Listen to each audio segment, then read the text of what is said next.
Bowlby Library hosted its 6th annual 5K Turkey Trot, and Waynesburg University's Rudy Marisa Fieldhouse installed a new video board. Twitter usage is seeing an all-time high under new management, and Congress passed a landmark bill for same-sex marriages. All this and more right here on WCTV.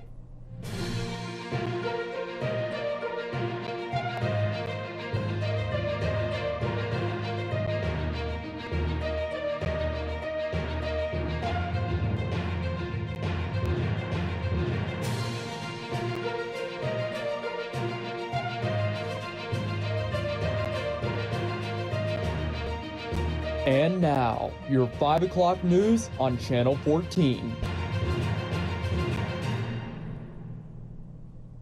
Hello and welcome back to the Newscast, live at 5. I'm Rebecca Vaughn. And I'm Tim Durkin.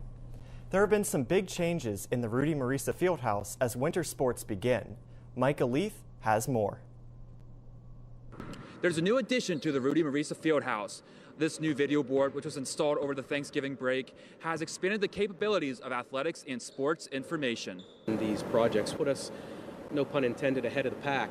This project has been in the works for a while. After we were able to fund the board at Wiley Stadium, I immediately started thinking about the next project, which is to create a game day atmosphere here in Marisa Fieldhouse like we have at Wiley Stadium.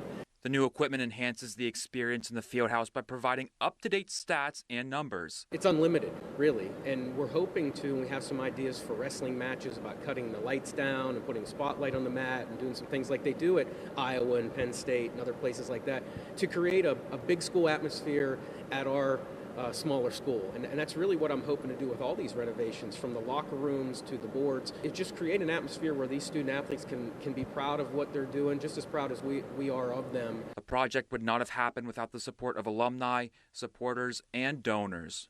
We're fortunate to have a wonderful alumni base, alumni and friends that help us fund these projects. The new board doesn't just benefit Waynesburg student athletes, it also helps the athletic department serve the community.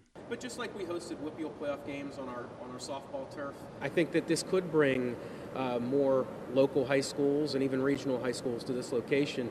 We have hosted local high schools in this gym before and at Wiley Stadium for football, so I look forward to those opportunities. Anytime we can bring the local community closer with the university, especially this athletics department, it's a huge step in the right direction for us. I think the trajectory in this department is great right now, and this is just another reason that we're moving that direction. With help from photojournalist Seth Adams, I'm Michael Leith, WCTV Channel 14 News. The Bowlby Library celebrated Thanksgiving with its annual 5K Turkey Trot.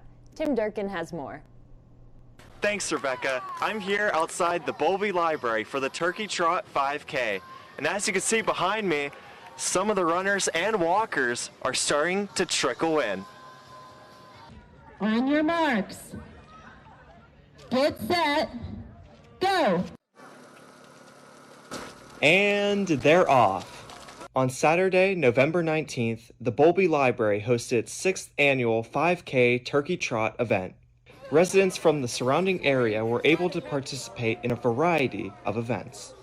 We have a wobble gobble for the children. It's a 3K, and then a 5K for the walkers and runners, the adult walkers and runners. And this year, we have a brand new pet parade. Though an event like this takes a while to plan.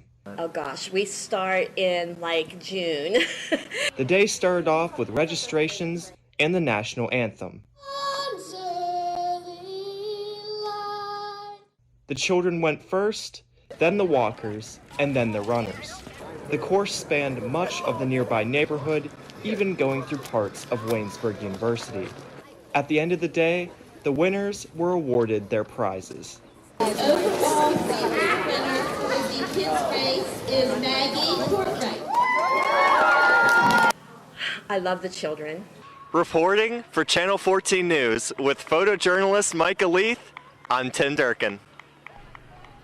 The Benedum Fine Arts Gallery is home to the student art exhibit that is open to the public until December 9th. The exhibit showcases work from several classes as well as independent projects. The gallery is open from 8:30 to 4:30, Monday through Friday. The Department of Fine Arts is also getting into the holiday spirit with its tuba Christmas concert tomorrow. Tuba, baritone, and euphonium players are invited to participate. It's part of a nationwide program that is in its 49th year. Tuba Christmas was started by Harvey Phillips and is celebrated in 300 cities around the world. The concert is free to attend, and registration to participate is $10. That's all for campus and local news. When we come back, we'll have news from around the nation. This is producer Caleb Yager, and you are watching The Buzz.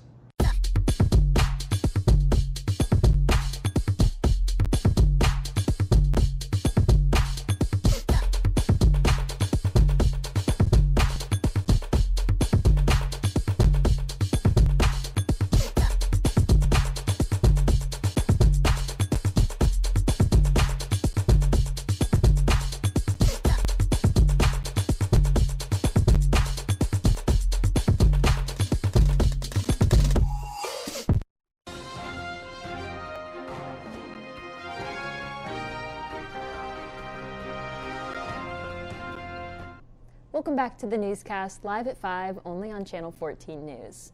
Incoming House Democratic leader Hakeem Jeffries is vowing to seek common ground with Republicans as his party moves into the minority in the next Congress. Jeffries' selection as minority leader marks a generational shift for the caucus after 20 years under the leadership of Nancy Pelosi. CNN's Eva McKend has more. After nearly a decade on Capitol Hill, Brooklyn-bred attorney Hakeem Jeffries making history as House Democrats selected him as the first Black American to lead a party in Congress. Stand on the shoulders of people like Shirley Chisholm and so many others as we work to advance the ball for everyday Americans and get stuff done. Because that's what Democrats do. At 52, Jeffries' ascension marks a generational change from 82-year-old outgoing House Speaker Nancy Pelosi. We're going to work hard. Jeffries became Democratic caucus chair in 2019 and has long been known for his advocacy around affordable housing and criminal justice reform, working across the aisle in 2019 to get the First Step Act passed. We look forward to finding opportunities to partner with the other side of the aisle and work with them whenever possible, but we will also push back against extremism whenever necessary. But it was his role as an impeachment manager during former President Donald Trump's first impeachment trial that was among Jeffries' most high-profile posts, highlighting his background as a lawyer and his penchant for weaving in the legacy of hip-hop. That is why we are here, Mr. Sekulow. And if you don't know, now you know. One of my constituents said, "Aren't you the congressman that shouted out Biggie Smalls on the House floor 2 years ago?" I said, "Yeah, that was me." He said, "And now I hear that you're the number 5 Democrat in the House of Representatives? How did that happen?" And the only way that I could respond by quoting the Biggie Smalls lyric, which is, "You never thought that hip-hop would take it this far." And so I think that Biggie Smalls, Jay-Z, in many ways, captures sort of the aspirational aspect of the American dream. A former longtime staffer suggests Jeffries will pose a formidable challenge to Republicans. He has a mind like a computer. He's absolutely brilliant. And so he remembers every single detail of everything. For all of his speeches, we never write his speeches out. We pull together the substance, and he could just go and speak for 45 minutes. And argues he's the right man for this moment. In 2015, I said to him, I said, "You're going to be the next Speaker of the House," because the reality of our party is that we had this old faction that was destined to leave at some point, and Hakeem was the guy that could best articulate what we stood for. And we now live in an era where that matters more than most other things. Can't stop. But Jeffries will have to contend with the left wing of the party, who view him as part of the establishment, and he's poised to take the mantle with a Democratic minority. As the great philosopher Grace Jones said, "I may not be perfect, but I'm perfect for you." So for those who claim he's not progressive enough, there are far less progressive people who could stand in his stead and try to occupy his space. He's as progressive a figure as is capable of securing the broad base of the Democratic Party in order to represent them. Democrats also chose Massachusetts Representative Catherine Clark to serve as House Whip and California Representative Peter Aguilar to be the next head of the Democratic caucus. A deal to avert an impending rail strike is on the way to the Senate after the House voted to pass an agreement yesterday. Earlier this year, President Biden brokered a deal to keep America's freight railroads running and their employees on the job, but it failed to go the full distance on its own. CNN's Phil Mattingly reports from Capitol Hill. The joint resolution is passed. A bipartisan vote that marked a critical step in a furious effort to prevent economic disaster. Today, we are here to safeguard the financial security of America's families, to protect American economy as it continues to recover, and avert a devastating nationwide rail shutdown. For President Biden, a crucial win in the behind-the-scenes effort to avert rail worker strikes that could cripple U.S. commerce. The White House locking in 79 Republicans in support of the bill, a window into a complex problem cutting across political and ideological lines. The middle class built America, and unions built the middle class. One that has pitted the White House and Democratic leaders against their close allies in the labor movement. Now we're at a place where the president has been very clear that we have to avert a rail shutdown, and he's asking Congress to act. And major business groups lining up behind the administration in support. The fear of economic collapse trumping long-standing allegiances after several unions rejected a deal the White House helped drive in September, primarily due to the agreement's omission of paid sick leave. Now it's going to come here to the Senate. White House officials now keenly aware their most acute challenge lies ahead. Do we stand with workers in the rail industry and say, yes, you are right. Working conditions are horrendous. We cannot continue a process by which you have zero paid sick leave.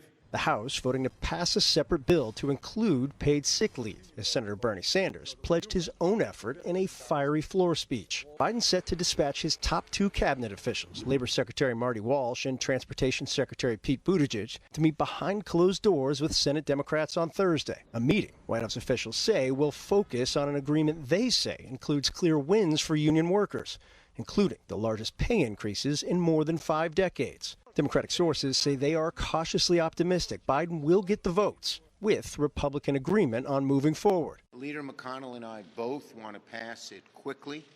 We understand the time deadlines, and we'll be working together to figure out the best way to get it done quickly. But they also acknowledge the clock is ticking toward a December 9th deadline for action. Time is of the essence. We must act now. Senators are exploring options to see if they can get an agreement to pass the railway bill. But it's unclear if they can get unanimous support for a quick vote, which is what it would require. The Food and Drug Administration said Wednesday it's weighing shifting its blood donation policy away from blanket assessments towards individual risk-based donor screening. In a statement, the agency specifically mentioned risk-based screening for HIV.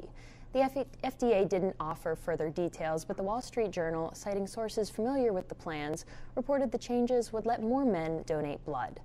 Potential donors who have had a new male sexual partner in the past 3 months would be asked more specific questions about their sexual activity. Depending on their answers, according to the paper, they might be allowed to donate blood. The current policy requires men to wait 3 months after sexual contact with other men before they can donate blood. The House Ways and Means Committee received 6 years of Donald Trump's federal tax returns yesterday.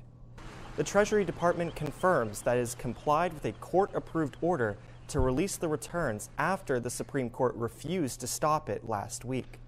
Congressman Richard Neal, chairman of the House Ways and Means Committee, says Democrats will meet as a caucus to discuss next steps.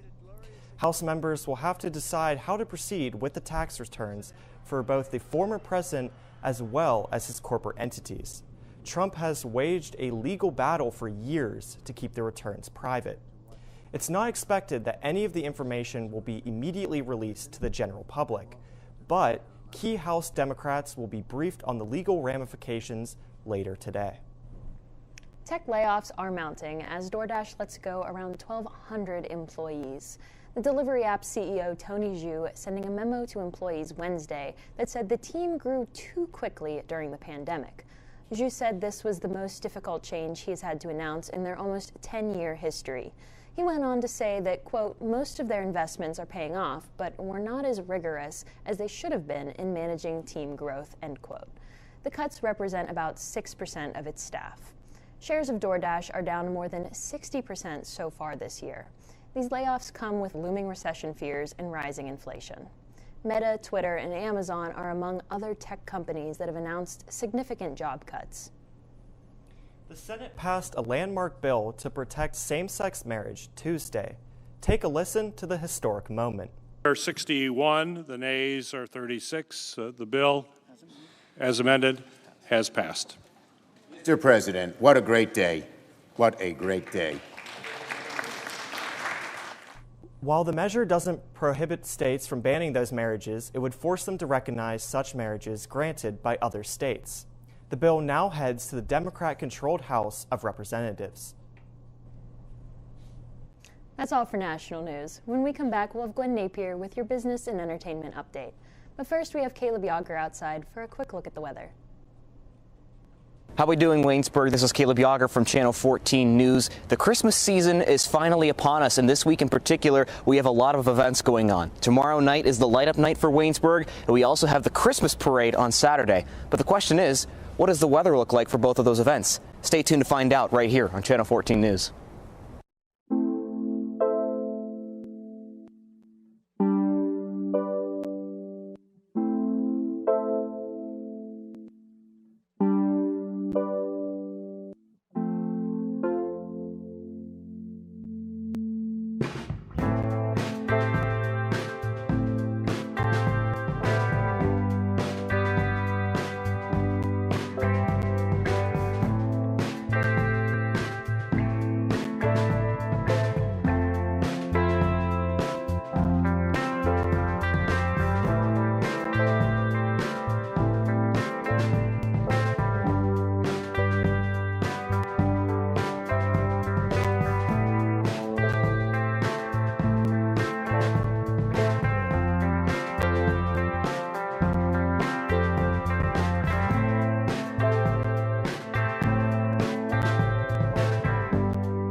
Hello and welcome. I'm Gwen Napier, and this is the Newscast Business and Entertainment Update. You'd think having a movie open in second place at the box office would leave most studios pleased, if not ecstatic. Well, not always.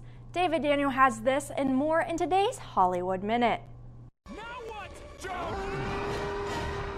Strange World is in freefall after less than a week in U.S. theaters. Disney's latest animated adventure made less than $19 million in its first 5 days out, far less than the $30 to $40 million forecast. And with a production budget of up to $180 million, plus marketing and distribution costs, industry experts estimate the film could wind up losing $100 million. Where do you say we come in for my close-up now?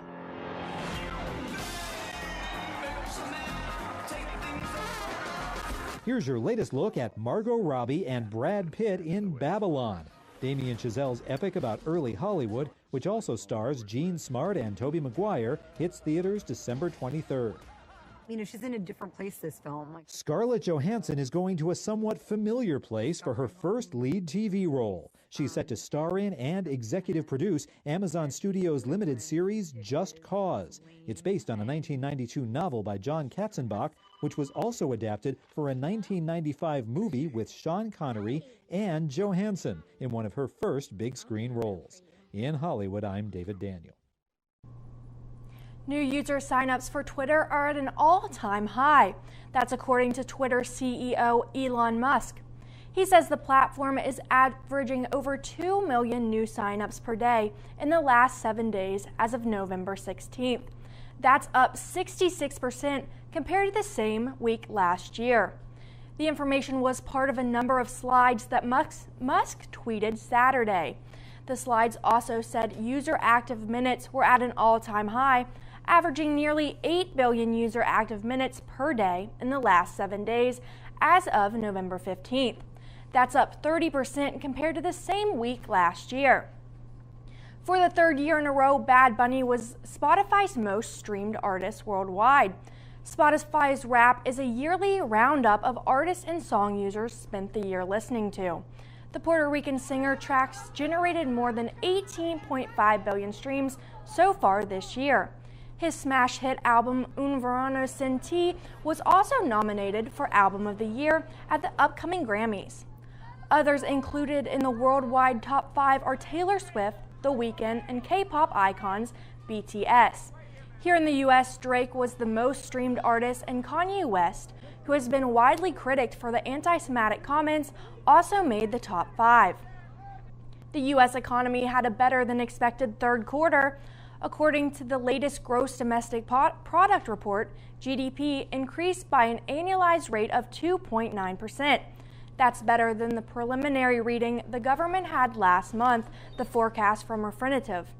Analysts said one thing giving the overall U.S. economy a recent boost: the U.S. consumer.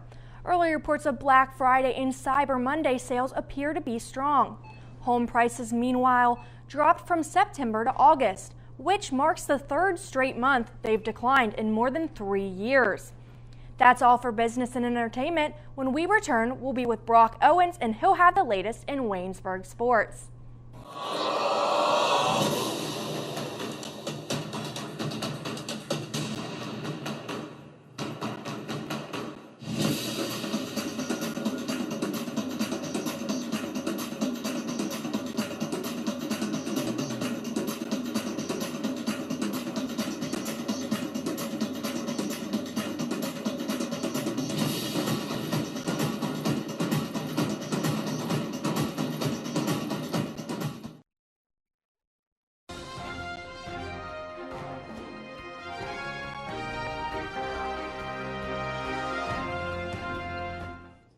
Welcome back to Channel 14 News. I'm Brock Owens with your Waynesburg Sports Update. Last Saturday, the men's and women's basketball teams were on the road. The women's team went to Muskingum and took a tough 96-45 loss. The men's team played a PAC matchup against the Westminster Titans and lost 72-59. Both teams were back in action last night. The women traveled to Latrobe, Pennsylvania to take on the Bearcats of St. Vincent and lost 66-50. Avery Robinson put up 19 points for Waynesburg with a strong 3-for-6 performance from behind the three-point line. The loss moves the women's record to 0-6 this season. Their next game will be Saturday, December 3rd at Carnegie Mellon starting at 2 p.m. The men's team was at home last night, but it also played St. Vincent. The graduate student Matt Popek scored a team-leading 25 points and also led the team with 8 rebounds.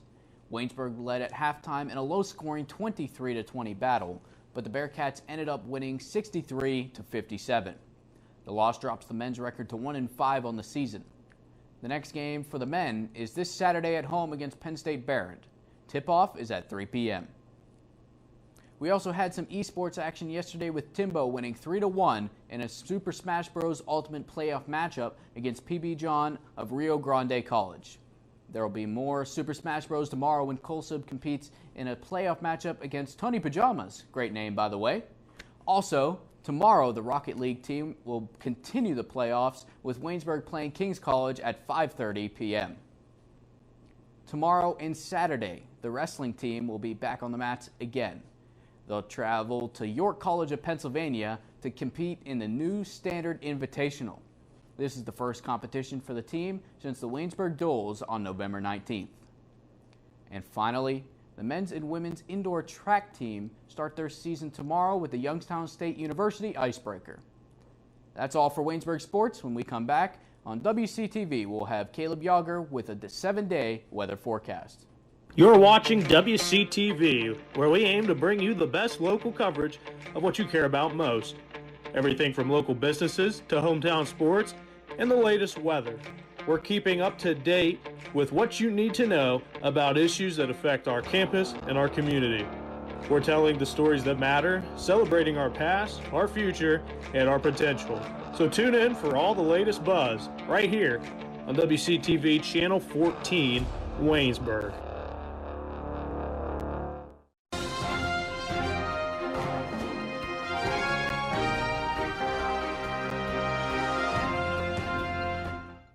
time for your weather forecast here on Channel 14 News. I'm Caleb Yager. I hope you had a wonderful Thanksgiving. And folks, we are quickly approaching the end of the fall semester. After today, only 6 more days of classes before we hit finals. Anyways, let's talk about some weather. It's currently 32 degrees outside here in Waynesburg, Pennsylvania. Colder in our midst today, especially when we head into tonight, which is going to be about 23 degrees. Tomorrow, though, it's partly cloudy skies, 56 as the high and 46 as the low. Saturday is looking pretty similar temperature-wise, this time with a high of 55 and a low of just 23 degrees. Plus, there is a 58% chance of some morning showers. And as we head into Sunday, that rain will clear to make it partly cloudy with a high of 42 and a low of 25.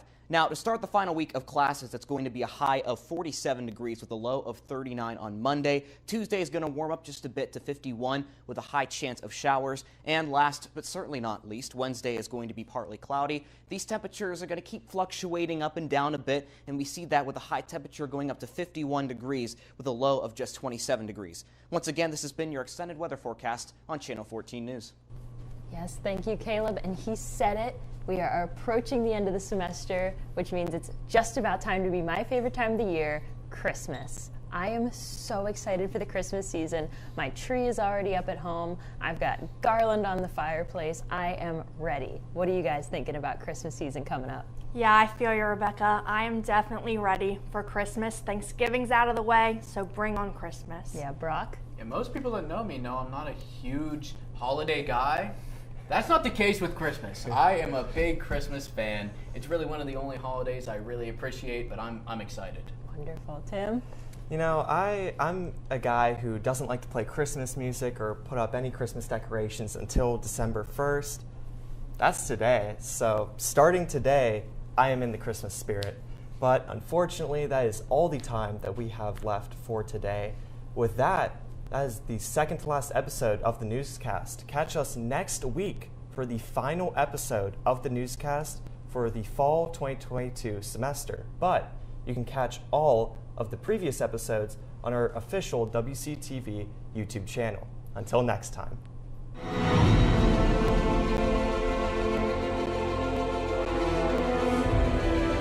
This has been a production of Waynesburg Community Television.